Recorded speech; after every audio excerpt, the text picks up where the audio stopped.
ఈ ఉపవాస ప్రార్థన రెండవ దినపు రెండవ సెక్షన్ కొరకై మనం దేవుని యొక్క వాక్యాన్ని ఆలోచన చేద్దాం. మత్తయి రాసిన శుభవార్త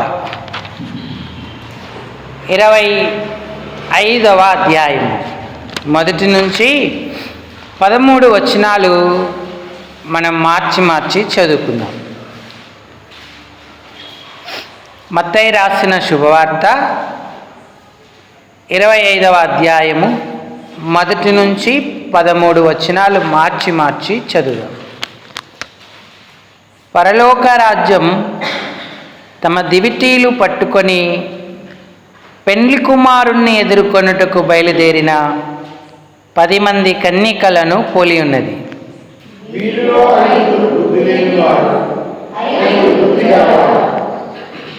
బుద్ధి లేని వారు తమ దివిటీలు పట్టుకొని తమతో కూడా నూనె తీసుకొని పోలేదు.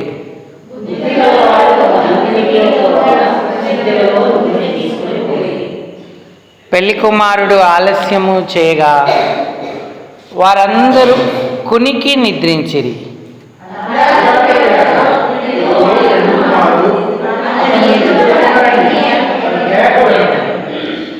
అప్పుడు ఆ కన్యకలందరూ లేచి తమ దివిటీలను చక్కపరిచిరి గాని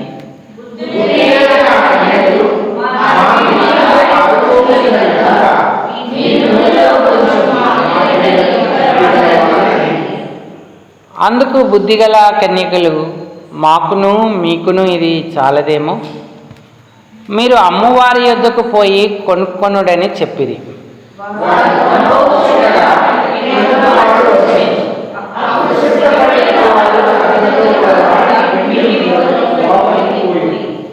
అంతటా తలుపు వేయబడెను. ఆ తర్వాత తక్కిన కన్యకలు వచ్చి, అయ్యా అయ్యా మాకు తలుపు తీయమని అడగగా,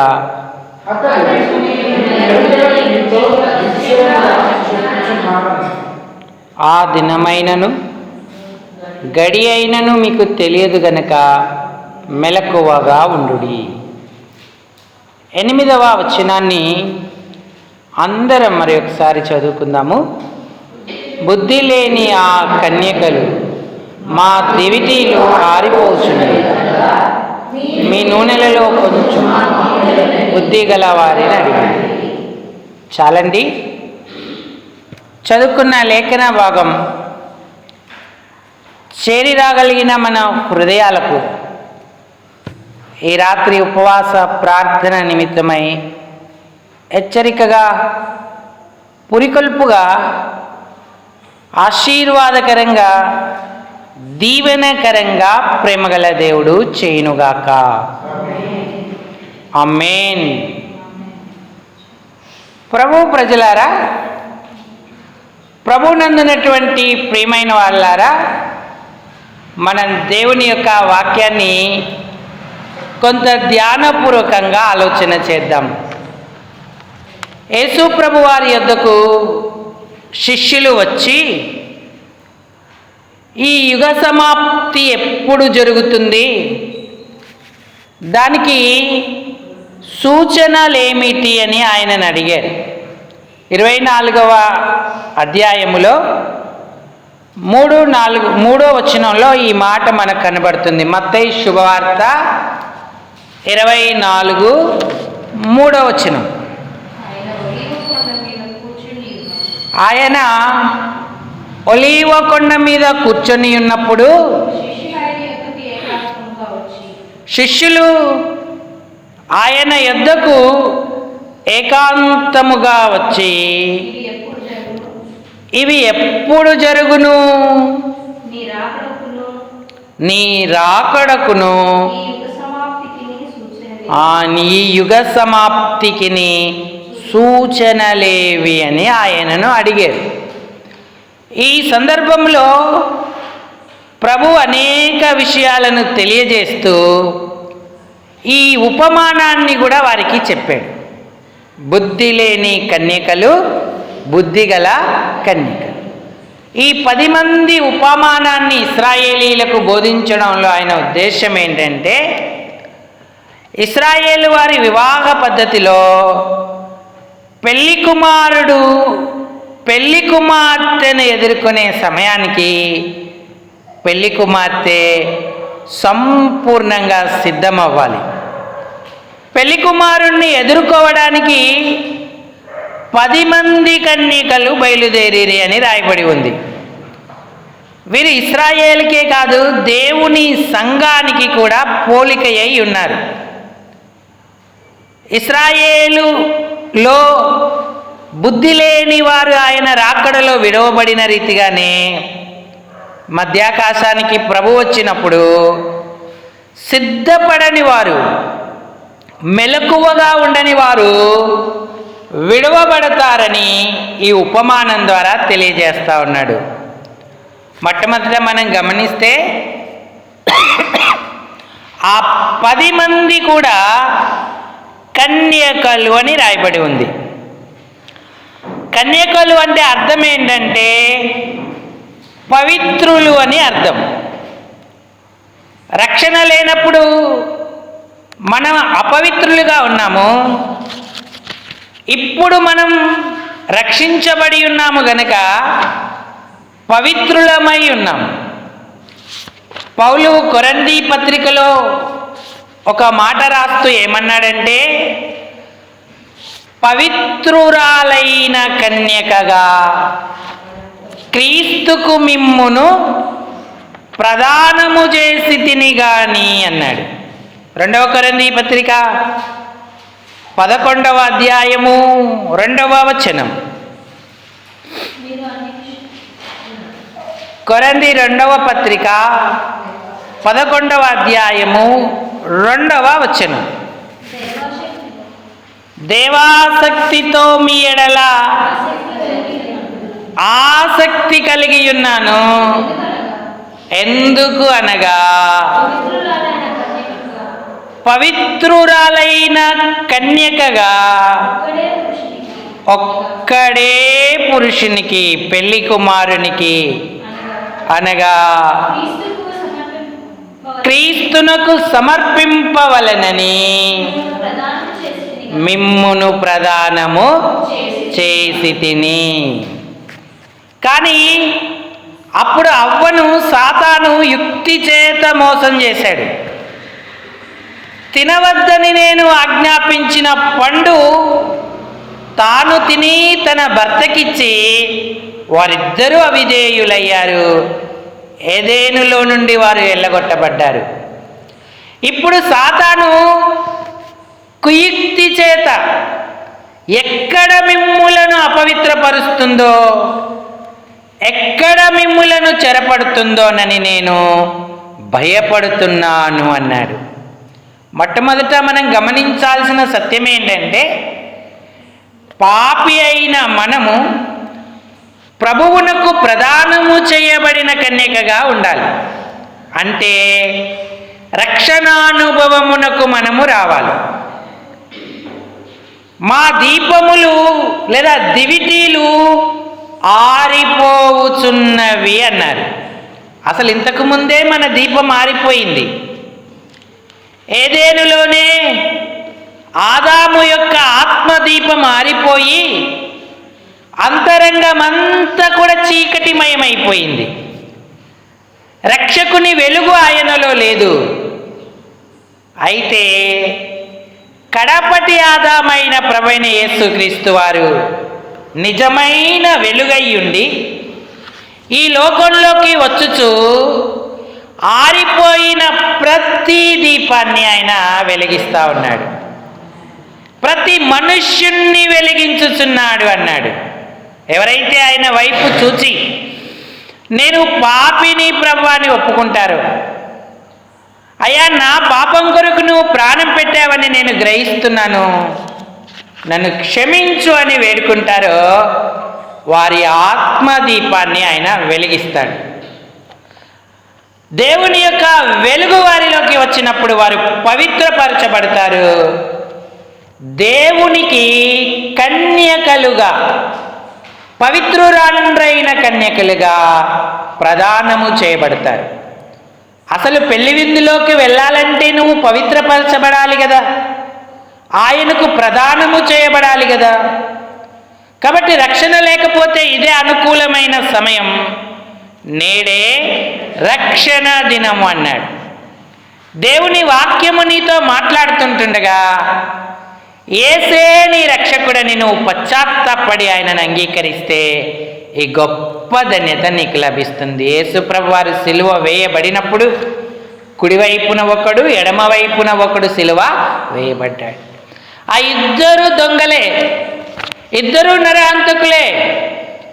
కానీ యేసు వైపు చూసి ఒకడు బ్రతిమిలాడుకున్నాడు, ప్రభువా నీ రాజ్యముతో వచ్చినప్పుడు నన్ను జ్ఞాపకము చేసుకోమన్నాడు. యేసయ్య వెంటనే వాని ఆత్మను వెలిగించాడు. నేడు నీవు నాతో కూడా పరదైసులో ఉండు అన్నాడు. దేవుని యొక్క ఏర్పాట్లోకి ఎంత సునాయాసంగా పశ్చాత్తాపడి ఆ పాపి వెళ్ళిపోయాడు. పరలోకానికి వెళ్ళిన మొట్టమొదటి వ్యక్తి యేసుతో కలిసి దొంగయే, అంటే పవిత్రపరచబడి వెళ్ళిపోయాడు. ఈనాడు దేవుని రాజ్యంలోకి ప్రవేశించాలంటే మనం కూడా పాపాల నుంచి విమోచించబడి పశ్చాత్తాపడి ప్రభువును రక్షకుడిగా అంగీకరించి కన్యకగా ఆయనకు ప్రదానం చేయబడాలి. వెలిగింపబడినటువంటి మన దివిటి ఆరిపోదు. వెలిగింపబడిన దివిటితో దేవుణ్ణి ఎదుర్కోవడానికి, పెళ్లి కుమారుణ్ణి ఎదుర్కోవడానికి మనం సిద్ధపడతాం. కాబట్టి మొట్టమొదటి అనుభవం, రక్షణ పొందావా, దేవుని ఏర్పాట్లో ఉన్నావా, ధన్యుడవు ధన్యురాలు అవుతాం. ఒకవేళ దేవునికి స్తోత్రం, రక్షణ అనుభవము నాకుంది, నేను పవిత్రపరచబడ్డాను, కన్యకగా ఆయనకు ప్రదానము చేయబడ్డానంటే గుర్తించుకోవాలి, ఈ అంత్య దినాలలో అపాయకరమైన కాలాల మధ్య మనం మెలకువగా ఉండాలి. ఆ దినమైనను ఆ గడి అయినను మనము ఎరగము గనక మెలకువగా నుండుడి అన్నాడు. ఈ ఉపమానములో బుద్ధిగల కన్యకలు మెలకువగా ఉన్నట్టు మనకు కనబడుతూ ఉంది. బుద్ధి లేని కన్యకలు మెలకువగా ఉండని స్థితి కనబడతా ఉంది. వారు ఏమంటున్నారు? మా దివిటీలు ఆరిపోవుచున్నవి అన్నారు. చూడండి, మత్తయి శుభవార్త 25వ అధ్యాయము 8వ వచనం. బుద్ధి లేని ఆ కన్యకలు మా దివిటీలు ఆరిపోవుచున్నవి అన్నాడు. మనమైతే ఎంతో సామాన్యంగా చదువుతున్నాం, చెప్పుకుంటున్నాం, కానీ అది ఒక గొప్ప ఆక్రందన. పెళ్లి కుమారుడు తలుపు వేస్తే ఏంటి మా పరిస్థితి? అయ్యో దీపాలు ఆరిపోతున్నాయి అన్న ఆందోళన, ఏం చేయాలి, ఎటు వెళ్ళాలి అన్న ఆదుర్తత వాళ్ళలో ఉన్నది. అయ్యో మా దీపములు ఆరిపోవుచున్నవి అంటూ ఉన్నారు. ఈ దీపాలు ఆరిపోవడానికి కారణం ఏంటి? వీరు పెళ్లి కుమారుణ్ణి ఎదుర్కొని పరలోక రాజ్యంలోకి ప్రవేశించకపోవడానికి కారణం ఏంటి? మొట్టమొదటి కారణం ఏంటంటే బుద్ధి కలిగి ఉండను వారు మానేశారు. అంటే మెలకువగా ఉండే విషయంలో మొట్టమొదట బుద్ధి కలిగి ఉండాలి. యేసుప్రభు వారు ఒక సుదీర్ఘ ప్రసంగం చెప్పిన తర్వాత ఏమన్నాడు? ఈ నా మాటలు విని వాటి చొప్పున చేయు ప్రతి వాడు బండ మీద తన ఇల్లు కట్టుకొనిన బుద్ధిమంతుడు. బుద్ధిమంతుడు, సిద్ధపాటు, మెలకువగలిగిన వాడంటే ఎవరంటే యేసు యొక్క మాటల మీద తన జీవితాన్ని కట్టుకున్నవాడు. మత్తయి శుభవార్త 7వ అధ్యాయము, మత్తయి రాసిన శుభవార్త 7:24. ఈ నా మాటలు విని వాటి చొప్పున చేయు ప్రతివాడును బండ మీద తన ఇల్లు కట్టుకొనిన బుద్ధిమంతుని పోలియుండెను. వాన కురిసెను, వరదలు వచ్చెను, గాలి విసిరి ఆ ఇంటి మీద కొట్టెను గాని దాని పునాది బండ మీద వేయబడెను గనక అది పడలేదు అన్నాడు. బుద్ధిమంతుడు యేసు మాట మీద తన జీవితాన్ని కట్టుకుంటాడు. మరియు ఈ నా మాటలు వినియు వాటి చొప్పున చేయని ప్రతివాడు ఇసుక మీద తన ఇల్లు కట్టుకొనిన బుద్ధిహీనుని పోలి ఉన్నాడు అన్నాడు. ఇక్కడ 5 బుద్ధిమంతులు ఉన్నారు, 5 బుద్ధి లేని కన్యకలు ఉన్నారు. అందరూ ఆయన మాటలు విన్నవారే, కానీ ఆయన మాటల ప్రకారంగా కట్టుకున్నవారు 5. ఆయన మాట వినియు కూడా తమ జీవితాన్ని సిద్ధపరచుకొని వారు మరొక 5 ఉన్నారు. అందుకే మా దివిటీలు ఆరిపోవుచున్నవి అన్నాడు. యేసయ్య మాట శక్తి గలది. యేసయ్య మాట ఆకాశం గతించిన, భూమి గతించినటువంటిది. అందుకే మనకు ఆధారమైన దేవుని వాక్యాన్ని విని ధ్యానించి ఆ వాక్య ప్రకారంగా జీవించడానికి మనల్ని మనం ఎప్పటికప్పుడు ప్రతిష్ఠించుకోవాలి. వాక్యమే మన యొక్క ధ్యానం, వాక్యమే మన పునాది అయి ఉన్నప్పుడు మనం బుద్ధిమంతులుగా ఉంటాం. దివిటీలు ఆరిపోకుండా జాగ్రత్త చేసుకుంటాం. ఈనాడు విశ్వాసం మన ఆధ్యాత్మిక జీవితంలో అందరికీ ఒకలాగా లేదు. ఈ రోజులలో యేసు ప్రభు వారు ఆయనను నమ్మడం ఎందుకు అంటే చాలామంది కూడా ఈ భూలోక సంబంధమైన వాటి కొరకే విశ్వసిస్తూ ఉన్నారు. అయితే ఈ విశ్వాసం పరలోక రాజ్యానికి సరిపోదు. అందుకే పౌలు కొరింథీయులతో అన్నాడు, 1 కొరింథీ పత్రిక 15వ అధ్యాయం 19వ వచనం సహాయం చేయండి. కొరింథీ 1 పత్రిక 15వ అధ్యాయము 19వ వచనం. ఈ జీవిత కాలము మట్టుకే మనము క్రీస్తునందు నిరీక్షించు వారమైన ఎడల మనుషులందరికంటే దౌర్భాగ్యులమైయుందుము అన్నాడు. యేసును ఎందుకు విశ్వసిస్తూ ఉన్నాం? నిత్య జీవం కొరక, పరలోకం కొరక, లేక ఈ భూలోక సంబంధమైన వాటి వరకు కొరక? ఈ జీవితకాలం మట్టుకేనా నీ విశ్వాసం? యేసు దేవుడండి. మేము ఒకప్పుడు చాలా బీద స్థితిలో ఉన్నాం, కానీ ఇప్పుడు మేము ఇంత ఐశ్వర్యవంతులమయ్యాం. బిల్డింగు, కారు, బంగారం, వెండి, ఉద్యోగాలు అన్నీ సంపాదించుకున్నాం. ఆయన మమ్మల్ని ఆశీర్వదించాడని చెప్తూ రక్షణ లేకుండానే ఉన్నామా? పాపక్షమాపణ అనుభవం పొందకుండా, ఆయనను సేవించకుండా, ఆయన మాట వినకుండా ఉంటున్నామా? అప్పుడు ఇది జీవితకాలం మట్టుకే విశ్వాసం. ఒక సిస్టర్ అంటా ఉంది, ఎంతకాలం దేవుని ఇంటికి వచ్చి ఏం ప్రయోజనం అండి, మాకు ఏ కార్యము జరగట్లేదు, దేవుడు మమ్మల్ని పట్టించుకోవట్లేదు, ఇంకా కష్టాల్లోకి, బాధల్లోకి వెళ్ళిపోతున్నాము అంటుంది. నిజానికి దేవుడు అందరికీ కృప చూపుతాడు. ఎందుకని ఆ పరిస్థితి మనకు అనుమతింపబడిందో ఓపికగా ప్రభు పాదాలు పట్టుకొని వివేచించి ఆయన అనుగ్రహాన్ని పొందవలసిన వారు. చూడండి, ధనవంతుడికి అన్నీ ఉన్నాయి కానీ నిరీక్షణ లేదు. ఈ జీవితకాలం మట్టుకు సరిపడినవన్నీ దేవుడిచ్చాడు, పరలోకానికి వెళ్ళగలిగినంత విశ్వాసం అతనికి లేకుండా పోయింది. లాజరుకి ఏమీ లేవు ఈ జీవితంలో, కానీ ఆయన విశ్వాసం ఈ జీవితకాలం మట్టుకే కాదు, పరలోక విశ్వాసాన్ని కలిగి ఉన్నాడు. అందుకే ధన్యుడయ్యాడు, అక్కడ నెమ్మది పొందుతా ఉన్నాడు. ఈనాడు దీపములు ఆరిపోవుచున్నవి అంటే భూసంబంధమైన వాటి మీద మనసు పెడితే మన దీపాలు ఆరిపోతూ ఉంటాయి. చాలామంది చాలా పొద్దునే లేస్తారు, రాత్రి వరకు కష్టపడతారు, కానీ వారి చేతుల కష్టార్జితం తినుచుండుట వ్యర్థమే అన్నాడు. ఎందుకు అంటే అది జీవితకాలం మట్టుకే అవసరం. నువ్వు అడిగినా అడగకపోయినా అన్నపానములను వస్త్రములను దేవుడు ఇవ్వగలడు, ఇస్తాడు.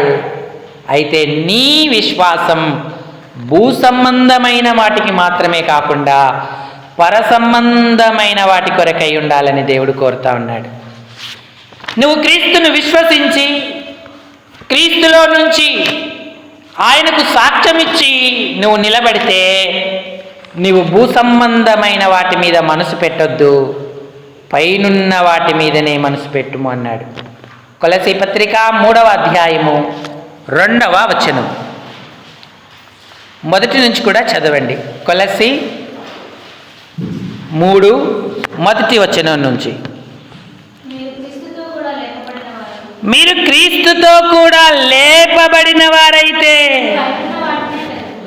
పైనున్న వాటినే వెతుకుడి, అక్కడ క్రీస్తు దేవుని కుడి పార్శ్వమున కూర్చున్నాడు. పైనున్న వాటి మీదనే గాని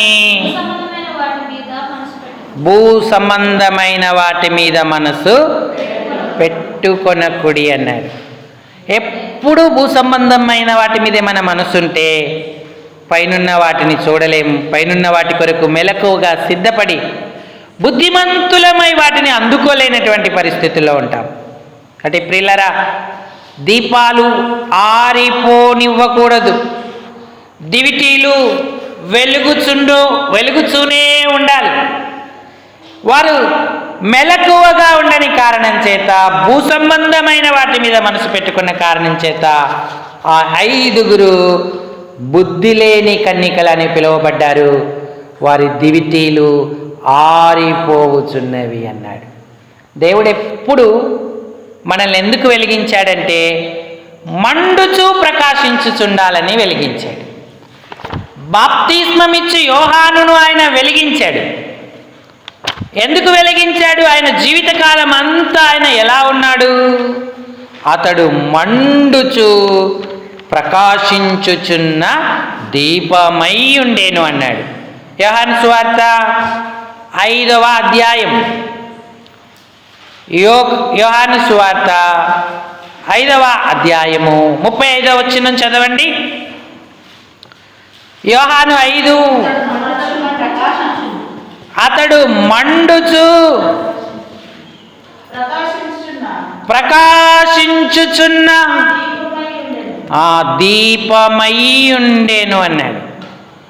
అందుకే బాప్తిస్మమిచ్చి యోహాను వెలుగునకు కొందరు వచ్చారు.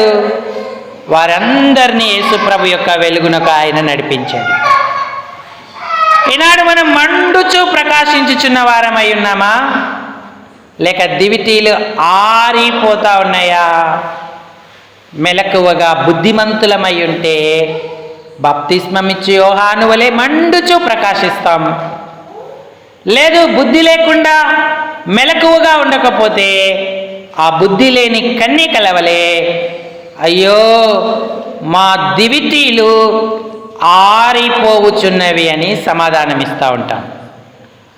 జాన్ బన్యన్ గారు ఇంగ్లాండ్ దేశములో వెలిగింపబడ్డాడు. ఆ దైవజనుడు వెలిగింపబడినప్పుడు ఇంగ్లాండ్లో ఉన్న చట్టాలన్నీ వేరువేరుగా ఉన్నాయి. ఇప్పుడైతే మనకెంతో స్వేచ్ఛ, మన మాతృభాషలో మన చేతిలో దేవుని యొక్క పరిశుద్ధ గ్రంథం ఉంది.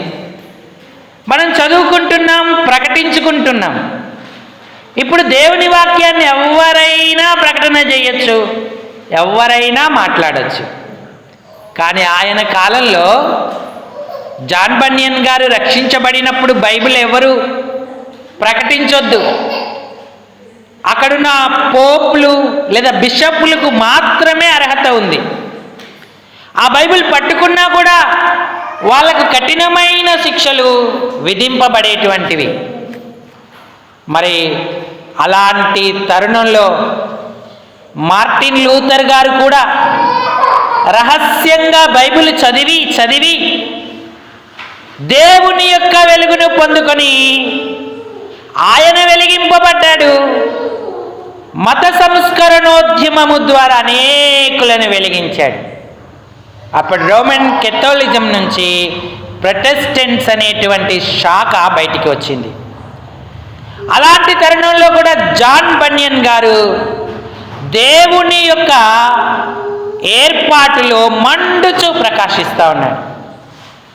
మరి దేవుడు వెలిగించాడు కాబట్టి తన రక్షణ అనుభవం అనేకులకు చెప్పాలన్న ఆ మంట అతనిలో ఉండి ఒక ప్రాంతానికి వెళ్ళి చెప్తున్నప్పుడు ఆ చట్ట ప్రకారంగా, ఇంగ్లాండ్లోని చట్ట ప్రకారంగా అతన్ని బంధించి అతనికి చాలా సంవత్సరాల జీవితం అతన్ని జైల్లో వేశారు.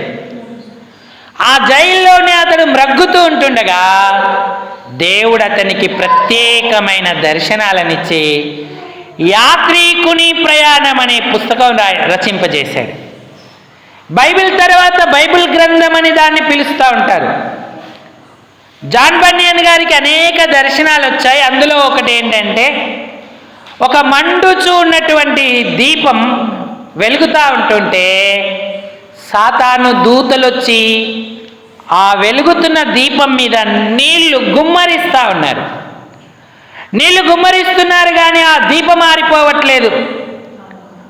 సాతాను ఎంత ప్రయత్నించినా, దూతలు ఎంత ప్రయత్నించినా దీపం ఇంకా మండుతానే ఉంది. అప్పుడు జాన్ బన్యన్ గారికి అర్థం కాలే, ఇదేంటి, నిప్పు మీద నీళ్లు పోస్తే ఆరిపోవాలి కానీ అది ఇంకా మండుతూ ప్రకాశిస్తూ ఉందేంటి అనుకున్నాడు. అనతి కాలంలో దేవుడు అతనికి గ్రహింపిచ్చాడు, ఆ దీపం ఎవరో కాదు, నీవు ఎక్కడున్నా సరే నా కొరకు మండుచు ప్రకాశించు, నా మీద నువ్వు విశ్వాసం ఉంచినాడు అని అతనికి చెప్తూ వచ్చాడు. ఆ తర్వాత ఆ గ్రంథం ఎంత శ్రేష్టమైన గ్రంథంగా మనందరి చేతిలోకి వచ్చింది. యాత్రికుని ప్రయాణం ఎవరైనా చదవకపోతే చదవండి. ప్రతి విషయం కూడా మనకెంతో ఆశీర్వాదకరంగా మరి ఆనందంగా ఉంటుంది. మన అనుభవానికి అది ఎంతో ఉపయోగకరంగా ఉంటుంది. కాబట్టి క్రైస్తవుడు ఎప్పుడూ కూడా మండుచూ ప్రకాశించాలి. మన సాక్ష్యం పలువురికి కూడా తెలియబడే విధంగా ఉండాలి. కానీ బుద్ధి లేని కన్నికలు అంటున్నారు, మా దివిటీలు ఆరిపోవచ్చున్నాయి. మెలకువ లేకపోతే ఇలాంటి పరిస్థితి మనకు కలుగుతుంది. అందుకే మెలకువగా రక్షించబడిన బిడ్డ దేవుని వాక్యాన్ని వింటూ ఆ బండ మీద మనల్ని మనం కట్టుకుంటూ మరి దేవుని రాకడ కొరకు సిద్ధపడాలి. ఆయన ఏర్పాటును నెరవేర్చుకోవాలి. బుద్ధి కలిగి ఉండడం మొదటి విషయం. వారికి బుద్ధి లేని కారణానే వారి దివిటీలు ఆరిపోతూ ఉన్నాయి. రెండవ సంగతి ఏంటంటే, హోషేయ గ్రంథం 6వ అధ్యాయము 1 నుంచి సాయం చేయండి. పాత నిబంధన గ్రంథం హోషేయ గ్రంథం 6వ అధ్యాయం, లేదా 4 చదవండి సరిపోతుంది. ఎఫ్రాయిము, నిన్ను నేనేమి చేతును? యూదా, నిన్ను నేను ఏమి చేతును? తెల్లవారగానే కనబడు మేఘము ఎగిరిపోవునట్లు, ప్రాతకాలమున పడు మంచు ఆరిపోవునట్లు నీ భక్తి నిలువకపోవును అన్నాడు. భక్తి మంచులాగా ఆరిపోతుందంట. ప్రాతకాలన మంచు ఎలాగైతే పడి వెంటనే ఆరిపోతుందో, కనబడకుండా పోతుందో, మీ భక్తి నిలువకపోవును అంటూ ఉన్నాడు. భక్తి ఆరిపోతూ ఉంది. దివిటీలు ఎందుకు ఆరిపోతున్నాయంటే, అంత్య దినాలలో శక్తిగల భక్తి చేసేవారు లేరు. పైకి భక్తి గల వారి వలె ఉండి దాని శక్తిని ఆశ్రయించని వారయ్యుందురు అన్నాడు. ఇటి వారికి విముఖుడవయ్యుండు. 5గురిలో శక్తిగల భక్తి ఉంది, 5గురిలో పైకి భక్తి ఉంది కానీ వారికి శక్తి లేదు. అందుకే వారి దివిటీలు ఆరిపోవుచున్నవి. భక్తి చేయడం ఎప్పుడూ మానద్దు. యెహోవా యందు భయభక్తులు కలిగి ఉండుట జీవమునకు కారణము అన్నాడు. యెహోవా యందు భయభక్తులు కలిగి ఉండుట వలన ధైర్యము పుట్టును అన్నాడు. మన భక్తి జీవనాన్ని మనం అభ్యాసం చేస్తూ ఉన్నామా? భక్తి అభ్యాసము చేయకపోతే దివిటి ఆరిపోతుంది, దివిటి ఆరిపోతుంది. అందుకే తిమోతి, నీకు నీవే దైవ భక్తి విషయములో సాధకము చేసుకో అన్నాడు. సాతాను దూతలు ఎలాగో భక్తిని ఆర్పడానికి, మన యొక్క బుద్ధిని ఆర్పడానికి సిద్ధంగానే ఉంటారు. అయితే వాటన్నిటినీ తప్పించుకొని దైవ భక్తి విషయంలో నీవు సాధకం చేసుకుంటున్నావా? చూడండి, ఇది ఎంతో ప్రయోజనకరమైనది అన్నాడు. 1 తిమోతి పత్రిక 4వ అధ్యాయము 6వ వచనం, 7 చదవండి సరిపోతుంది. అపవిత్రములైన ముసలమ్మ ముచ్చటలను విసర్జించి ఆ దేవ భక్తి విషయములో నీకు నీవే సాధకము. ఈ సాధన ఎవరు మనకు నేర్పరు. నువ్వే ప్రార్థన చెయ్యి, నువ్వే వాక్యం చదువు, నువ్వే సంఘ సహవాసానికి సాగు, నువ్వే విశ్వాసములో బలపడు, నువ్వే ఇతరులకు సాక్షిగా ఉండు అంటున్నాడు.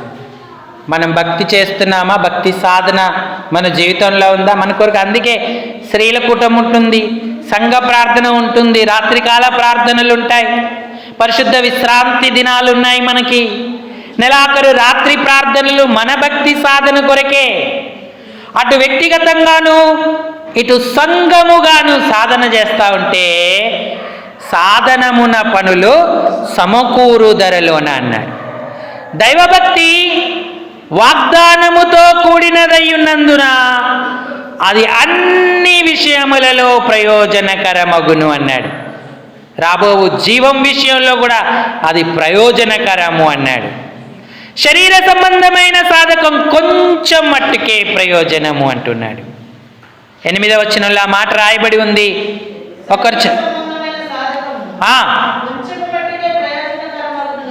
కొంచెం మట్టుకే ప్రయోజనకరమగును గాని దైవభక్తి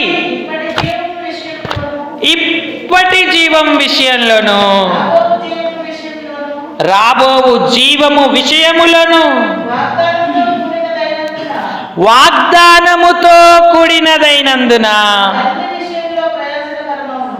అది అన్ని విషయములలో ప్రయోజనకరమవునన్నాడు. భక్తి నిలుపుకోవాలి, భక్తిని సాధకం చేసుకోవాలి.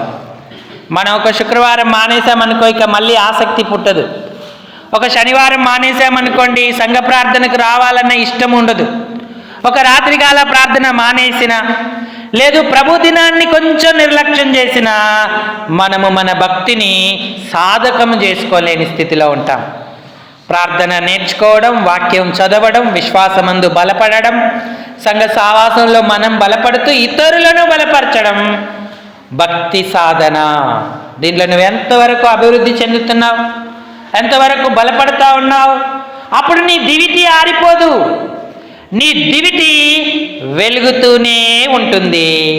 బుద్ధిగల కన్యకలాగా పరలోక రాజ్యానికి ప్రవేశిస్తావు. బుద్ధి లేని కన్యకల దివిటీలు ఎందుకు ఆరిపోతున్నాయంటే మొట్టమొదటి కారణం వారు యేసయ్య మాట విని మెలకువగా ఉండలేదు. రెండవ కారణం భక్తి చేయడం వారు మానేశారు, ఆ సాధన వారు చేయట్లేదు. మంచు ఆరిపోయినట్టుగా, ఆవిరైపోయినట్టుగా వారి దివిటి ఆరిపోతుంది, వారి భక్తి ఆరిపోతుంది. మూడవ కారణం ఏంటంటే ఆ బుద్ధి లేని కన్యకలకు సోమరితనం, బద్ధకత్వము ఉంది. ఎలా చెప్పగలుగుతున్నాం? బుద్ధిగల వారైతే చక్కగా దివిటీలను వెలిగించుకున్నారు, ముందు జాగ్రత్త కొరకు బద్ధకం సోమరితనం లేకుండా సిద్ధలలో నూనె తెచ్చుకొని పెళ్లి కుమారుని ఎదుర్కోవడానికి ఆలయానికి వచ్చారు. బుద్ధి లేని వాళ్ళైతే ఆ దివిటీలను మాత్రమే తెచ్చుకున్నారు. ముందు జాగ్రత్త వహించలేదు, సిద్ధెలలో నూనె సమకూర్చుకోలేదు. వారు ఆలయంలో ఉన్నారు. ఇంతలో అందరికీ కునుకు నిద్ర వచ్చింది. మధ్యరాత్రి వేళ అయ్యేసరికి ఇంతలో మధ్యరాత్రి వేళ దేవదూత ఒక ప్రకటన చేశాడు. ఇదిగో పెళ్లి కుమారుడు, అతనిని ఎదుర్కొనరండి అన్నాడు. అందరూ లేచారు. అందరూ దివిటీలను సిద్ధం అంటే సరిచేశారు. ఈ బుద్ధి గల కన్నికలు ఏం చేశారంటే ఈ నూనె దివిటీల మీద పోశారు. అవి ఇంకా ప్రజ్వలిస్తూ ఉన్నాయి. అయితే బుద్ధి లేని వారి దివిటీలు ఆరిపోతూ ఉన్నాయి. అప్పుడు బుద్ధి గల వారిని అడిగారు, కొంచెము నూనె మాకు ఇవ్వండి అని. వారన్నారు, ఈ నూనె మీకు మాకు సరిపోదు, మీరు వెళ్ళి అమ్మవారి యొద్ద కొనుక్కొనుడి అన్నాడు. మధ్యరాత్రి వేళ వారు ఎక్కడికి వెళ్తారు? మధ్యరాత్రి వేళ ఎక్కడ కొట్లు ఓపెన్ అయి ఉంటాయి, అంగళ్ళు తెరవబడి ఉంటాయి వారి కొరకు. వారికి ఎవరు నూనె ఇస్తారు? సరే, అప్పటికప్పుడు బయలుదేరి వెళ్ళారు. కానీ వారు తిరిగి వచ్చేలోపే తలుపు వేయబడింది. పెళ్లి కుమారుడు మిగతా కన్యకలను తీసుకొని వెళ్ళిపోయాడు. అయ్యా అయ్యా మాకు తలుపు తీయుము అని వారు కేకలు వేశారు, పిలిచారు. కానీ ఆయన తలుపు తీయలేదు. మీరు ఎక్కడి వారో నేను మిమ్మును ఎరగను అన్నాడు. ఎంత ప్రమాదం! సోమరితనం, బద్ధకం. దావీదు కూడా ఒక సందర్భంలో సోమరితనంలో ఉండి, బద్ధకములో ఉండి చూడరాని దృశ్యం చూశాడు, చెయ్యకూడని కార్యము చేశాడు. అప్పుడే దావీదు యొక్క దీపము ఆరిపోయింది. ఎంతో పశ్చాత్తాపడి కన్నీరు విడిచి పాపము క్షమించు ప్రభువాని వేడుకుంటే మరలా దేవుడు దావీదు దీపాన్ని వెలిగించాడు. చూడండి, 18వ కీర్తన 28వ వచనం చదవండి. 18వ కీర్తన 28వ వచనం.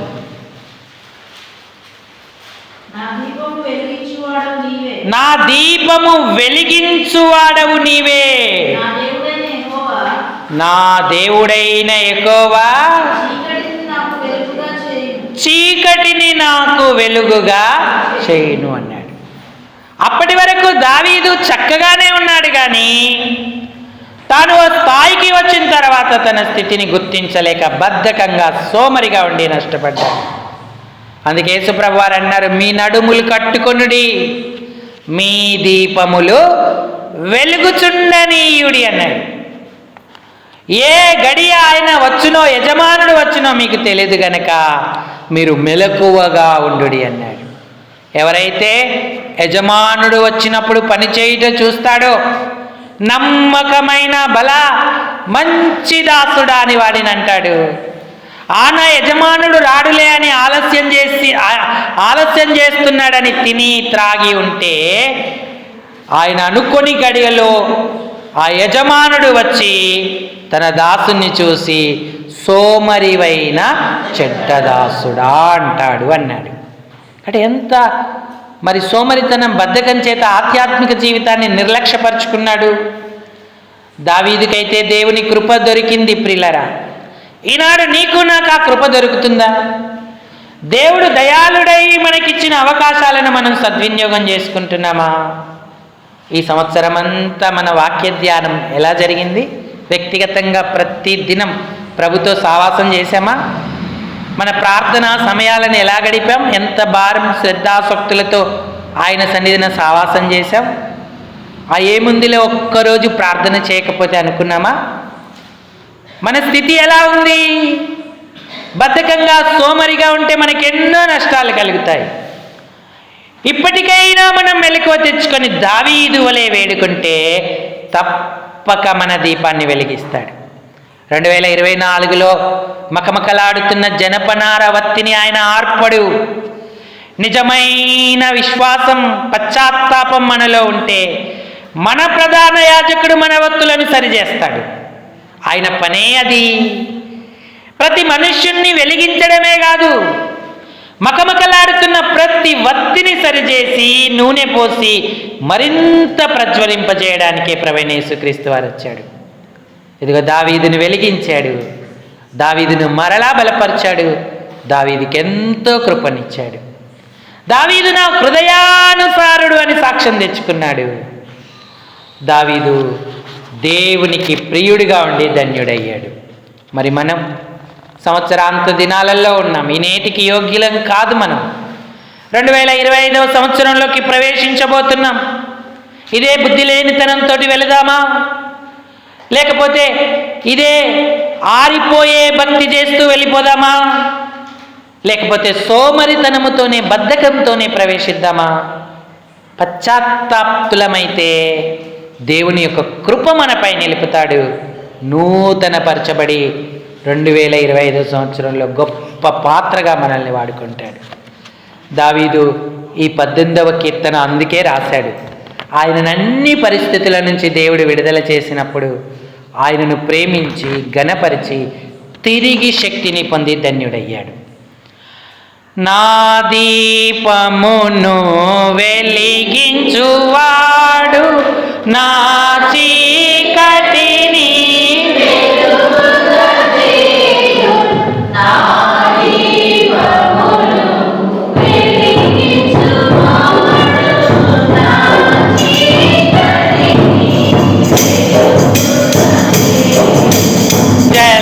జలరాశుల నుండి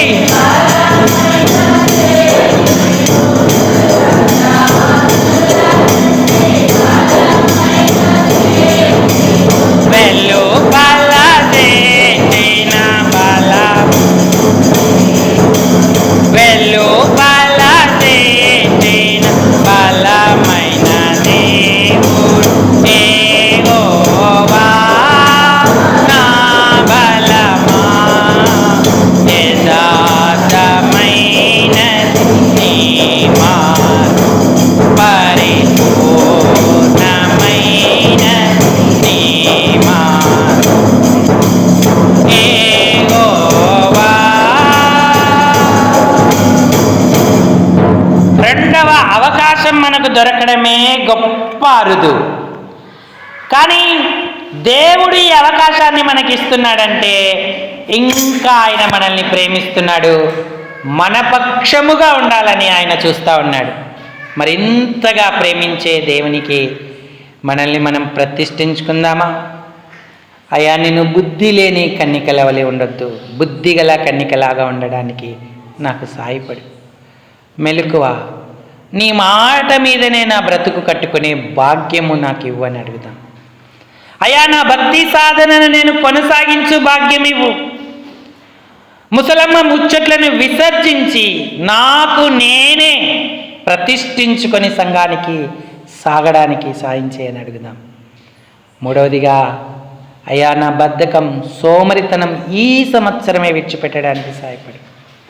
చురుకుగా నీ వాక్యం కొరకు, ప్రార్థన కొరకు వ్యక్తిగతంగా నీతో గడిపే అనుభవం నాకు ఇవ్వు. సోమరినైతే దావీదు వలె నష్టపడతాను. దావీదుకు కృపనిచ్చావు పశ్చాత్తాపం ద్వారా. నేను కూడా పశ్చాత్తాపడుతున్నాను ప్రభువా. ఈ సంవత్సరం అంతా ఎంతో బద్ధకంగా సోమరిగా ఉన్నాను, నన్ను క్షమించు. నూతన సంవత్సరంలోకి నూతనమైన కృపతో నన్ను నింపు, నన్ను బలపరచు అని ప్రభువుని అడుగుదాం. పశ్చాత్తాప్తులై ప్రార్థన చేద్దాం. దేవుడి ఈ తలంపులను దీవించునుగాక. ఆమేన్.